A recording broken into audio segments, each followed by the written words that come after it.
دی میں گاچی لاواں تختی تے کدی بیٹھ کے بنچ پرانے تے میرا بستہ پون جی کردا میں وچھنیاں ہویاں ورہاں دا ایک واری ربا انج کر دے میرا متھا چمن بل دادی تے ٹھنڈ سینے پون جی کردا۔ صدر سیواکار اور سامعین محترم، سلام قبول ہو۔ آج جس موضوع کو سزاوار گفتگو ٹھہرایا گیا ہے وہ ہے میرا بستہ۔ بستہ کیا ہے؟ 1 میٹر کپڑے کا ٹکڑا، کینویس، پلاسٹک، پیراچوٹ کا ایک تھیلا۔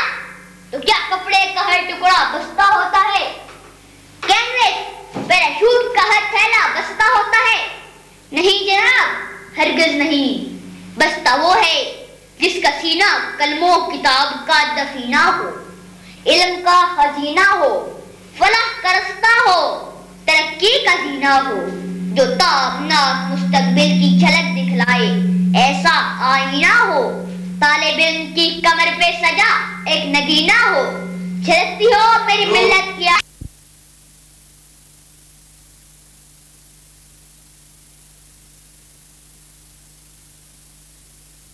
کانے دی میں گاچی لاواں تختی تے کدی بیٹھ کے بنچ پرانے تے میرا بستہ پون جی کردا میں وچھنیاں ہویاں ورہاں دا ایک واری ربا انج کر دے میرا متھا چمن بل دادی دے ٹھنڈ سینے پون جی کردا۔ صدر سیواکار اور سامعین محترم، سلام قبول ہو۔ آج جس موضوع کو سزاوار گفتگو ٹھہرایا گیا ہے وہ ہے میرا بستہ۔ بستہ کیا ہے؟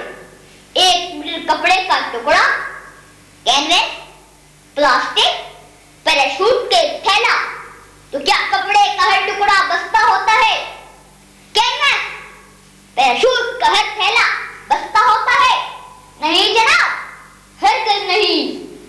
بستہ وہ ہے جس کا سینہ قلم و کتاب کا دفینہ ہو، علم کا خزینہ ہو، فلاح کا رستہ ہو، ترقی کا زینہ ہو، جو تابناک مستقبل کی جھلک دکھلائے ایسا آئینہ ہو، طالب علم کی کمر پہ سجا نگینہ ہو، جھلکتی ہو میری ملت کی آبرو جس میں ایسا آبگینہ ہو، حرف و صوت کا سازینہ ہو، زندگی کا سلیقہ تو بندگی کا کرینہ ہو، ساتھیے دیری نہ ہو، علی کا خیبر تو نبی کا مدینہ ہو، اور جو کھلے تو اسرار کائنات کھلے، جو کھلے تو رموز کارزار حیات کھلے، جو کھلے تو بے بال پر بچے کو شہر پریشانی اور جرت پرواز روح لبین عطا کر دے، اور صدیوں سے بند گتھیوں کو واہ کر دے،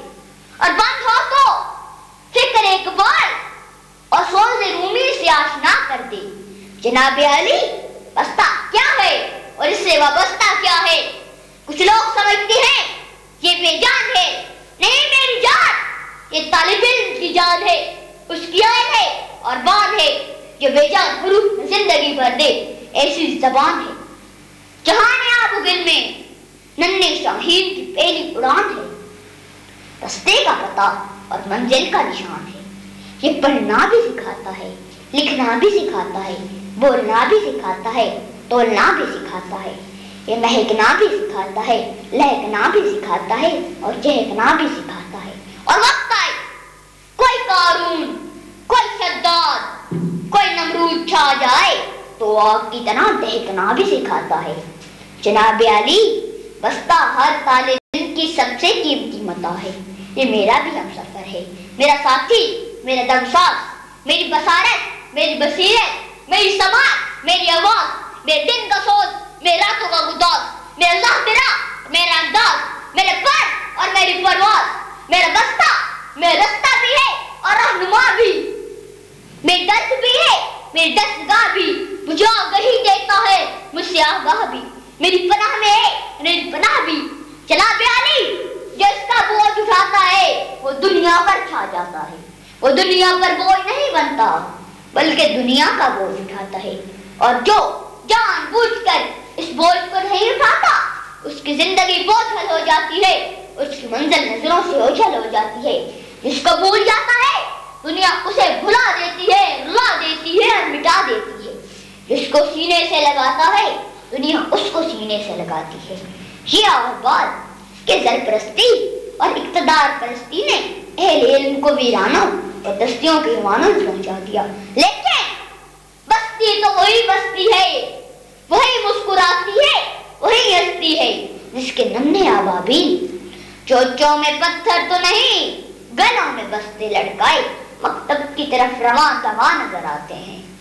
بالآخر یہی چراغ جلیں گے تو روشنی ہوگی، صدے محترم ناانصافی ہوگی، ظلم ہوگا اگر وہ جو بستوں سے محروم کر دیے گئے یہ کرب کو سمجھنے کے لیے دیدہ وروں کے انصاف کو آواز نہ دی جائے۔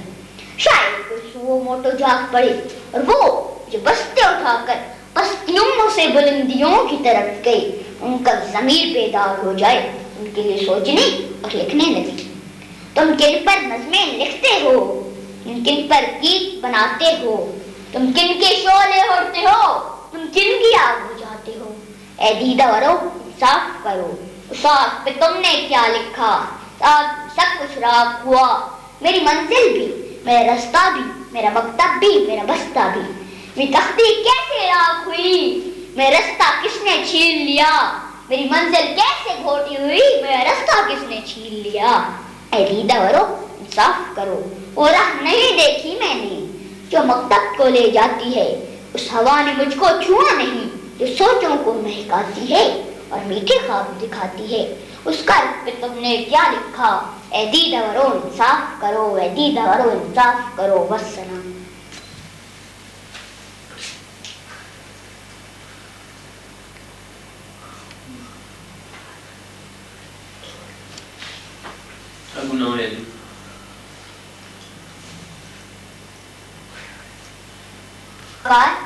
اور سامعین محترم سلام قبول ہو۔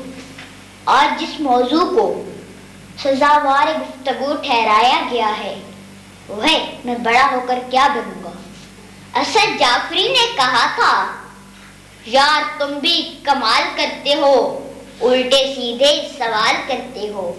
سوال ہی کچھ ایسا ہے جو خود کلامی پر مجبور کر دیتا ہے، سوال خود سے جواب خود سے، سوچوں کے دروا ہوئے، تاریخ کی دبیز پردے سے مختلف کردار ابھرے، کہا میرے جیسے بن جاؤ، میرے جیسے بن جاؤ۔ فیصلہ مشکل ہے، بہت ہی مشکل۔ میں نے ہر کردار کے آغاز کو دیکھنا ہے، ان کے کام کو دیکھنا ہے، ان کے انجام کو دیکھنا ہے، اپنی صلاحیت ذوق اور شوق کو دیکھنا ہے، زمانے کے معیار اور وقت کی رفتار کو دیکھنا ہے۔